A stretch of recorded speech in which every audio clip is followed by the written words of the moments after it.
আসসালামু আলাইকুম। আজকে আপনাদের মাঝে একটা জিনিস শেয়ার করব।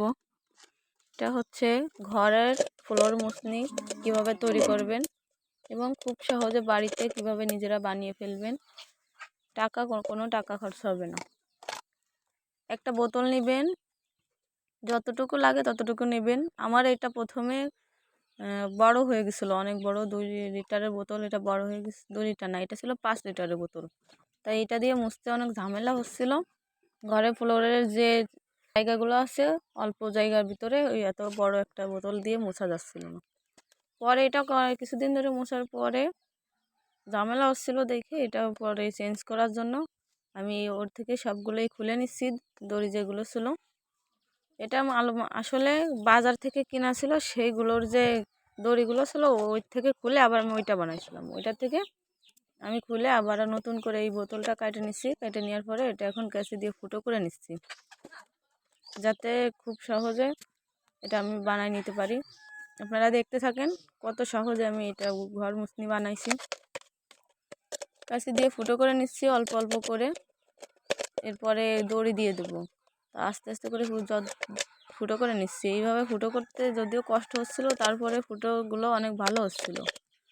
কারণ ছিদ্র যদি অনেক সময় অনেক বেশি বড় হয়ে যায়, তাহলে ওইগুলো ছিঁড়ে ছিঁড়ে ভিতর দিয়ে একবারে ফাইটে বেরোয় আসে। তার জন্য এইভাবে আস্তে আস্তে করে ফুটো করে নিছি। দেখেন অনেকটাই হয়ে আসে, কিন্তু এখনও অনেকগুলো বাকি আছে। অনেক কিছুটা সময় নেবেন, সময় নিয়ে আস্তে আস্তে করে এই ফুটোগুলো করবেন। কারণ এই ছিদ্র যত সুন্দর হবে আপনার মুছনিটা তত ভালো হবে। ছিঁড়ে কাটে গেলে ফাইটে গেলে বেশি দূর নিয়ে অনেক সময় আছে যে বেশি দিন ধরে মোছা যায় না, আর কিছুদিনের ভিতরে এটা নষ্ট হয়ে যায়। আমি এর থেকে বড় বোতল খুঁজছিলাম কিন্তু পাই নাই, যেটা পাইছি এটা দিয়ে বানাই নিচ্ছি আপাতত, যাতে কাজটা চলে। আমার ফুটো করা শেষ। এখন আস্তে আস্তে এর ভিতরে ঢোকাই দেবো কাঁচি দিয়ে। আবার দেখেন এইভাবে করে ঢোকাই দিয়ে দুইটা সমান সমান করব, সমান সমান করে দড়িগুলো বাঁধে নেব। একটা গিট দিয়ে দিব যাতে ওটা খুলে না যায়। এখন দেখেন কতটুকু লম্বা হয়েছে। আপনাদের যার যতটুকু লম্বা লাগে ততটুকু করে আপনারা নিজেদের ইচ্ছা মতো মানিয়ে নিতে পারবেন। আমার এইটুকু দরকার ছিল, তাই আমি এইটুকু দিয়েই বানিয়ে নিচ্ছি।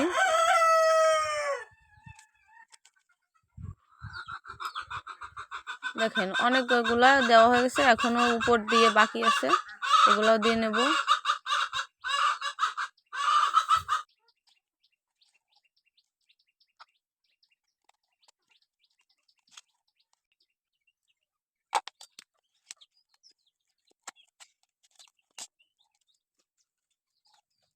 বর্তমান বাজারে সব কিছুর যে পরিমাণে দাম, যদি নিজেদের বাড়িতে এইভাবে বানিয়ে নেওয়া যায় তাহলে অনেক খরচা বেঁচে যাবে।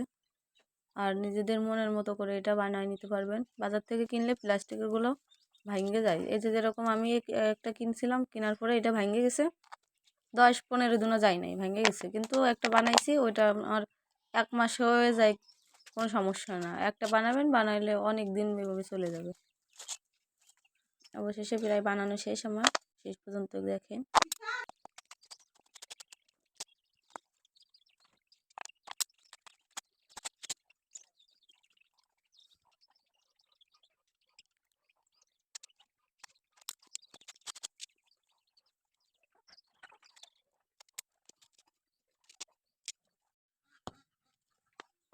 এখন সব বানানোর ভিতরে সবগুলো দড়ি বাঁধা হয়ে গেছে।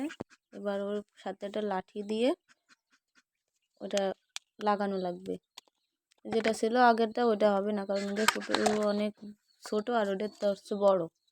এই জন্য একটা লাঠি গাইটে নিচে আলাদা করে আবার আস্তে আস্তে এই ভিতর দিয়ে দেবো, যাতে টাইট হয়, খুলে না যায় সহজে। তাই এটাও উপরে মোটা হয়ে গেছে, এই জন্য আবার ওটা সাইজে নেওয়া লাগবে। দাও দিয়ে কাটে নিচ্ছি, কাইটে আবার আস্তে আস্তে করে ঢুকে দিচ্ছি। দাও দিয়ে বাড়ি দিয়ে দিচ্ছি, বাড়ি দিয়ে দিলে এটা শক্ত হয়ে যাবে, তারপরে আর খুলবে না। এইভাবে করে বানিয়ে নিলে খুব সহজে বানানো হয়ে যাবে। দেখেন কত সুন্দর একটা মুছনি হয়েছে। এবার এটা করে বা পানি দিয়ে পরিষ্কার করে নেবেন, মুছে নেবেন, যতটুকু লাঠি লেগে নিয়ে নেবেন। নিজেরা পরিষ্কার করে নিচ্ছি আমি।